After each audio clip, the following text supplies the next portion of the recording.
While I slept, he cleared out our entire home. Every last thing, gone. All because of one careless mistake I made at an office party. Hi, I'm Natalie, 29. Not long ago, I believed I had everything I ever wanted. I was married to Lucas, 31.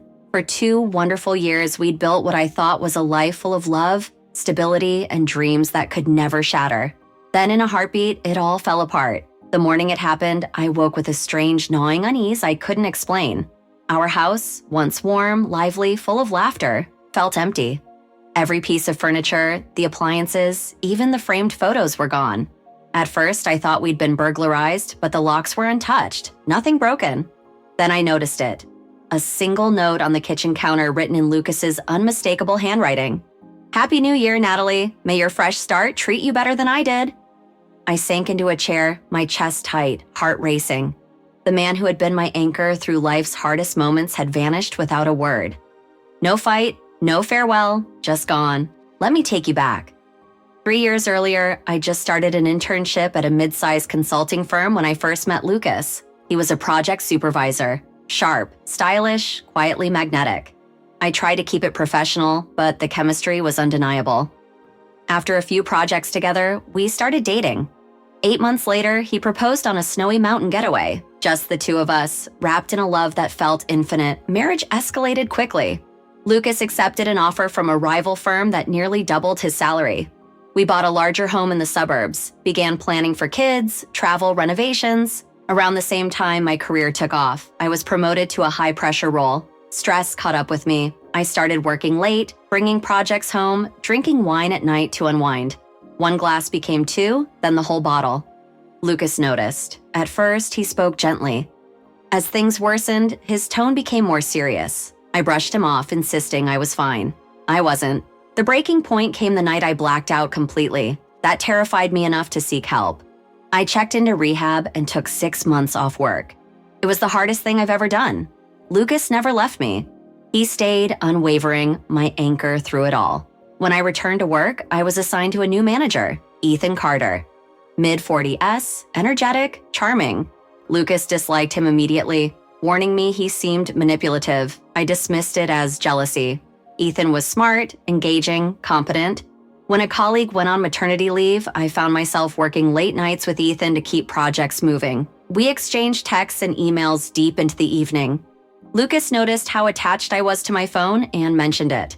I told him he was overreacting, that it was professional, but I think he already felt the growing distance.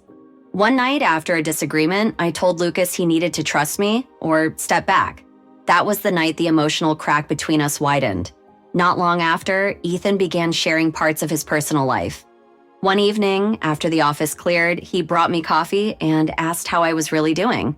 I broke down. I admitted the tension at home, the guilt I carried, and how exhausting it was to keep pretending everything was fine. And in that vulnerable moment, I made the worst decision of my life. I hugged him, then kissed him. It wasn't romantic, just messy, confusing, and immediately regretted. We pulled apart, both ashamed. We agreed to keep our distance, to act like it never happened. But pretending couldn't erase the damage. Whispers at work started. People noticed our closeness, the laughter, subtle gestures. Eventually, it reached Lucas. One evening, he confronted me, demanding honesty. I lied, blaming workplace gossip, omitting the kiss. I thought burying it deep would let me fix things, move forward. By December, desperate to repair our marriage, I cooked his favorite meal, planned a quiet evening, and promised to switch teams after the project ended. Lucas seemed relieved. We decided to start fresh with the new year. Then came the company's New Year's Eve party. Ethan suggested Lucas join, hoping to make him feel included. I agreed, thinking it might soothe lingering doubts. That night, drinks flowed. I hadn't touched alcohol in over a year, but 1 glass wouldn't hurt, I told myself. 1 became 5. Lucas was visibly upset, but I brushed it off. New Year's Eve, I reasoned. Words slurred, I minimized his concern. Somehow I ended up between him and Ethan. The rest of the night is a blur. The next morning I woke alone. Lucas was gone. Everything was gone. I called repeatedly. He didn't answer. I read his note over and over, trying to make sense of it. After a few days, I reached out to Ethan. He explained that Lucas had tried to stop me from drinking more that night. I resisted. We argued loudly. At midnight, I toasted with Ethan, hugged him, kissed him again. This time, it wasn't hidden. Lucas saw. He left. I sat frozen, tears streaming, realizing I had destroyed the one relationship that had weathered everything, sacrificed in a moment of weakness, revealing wounds I'd never truly faced. Now, months later, I live alone in a quiet apartment, walls bare, no photos, too much silence. Lucas hasn't reached out, and I doubt he ever will.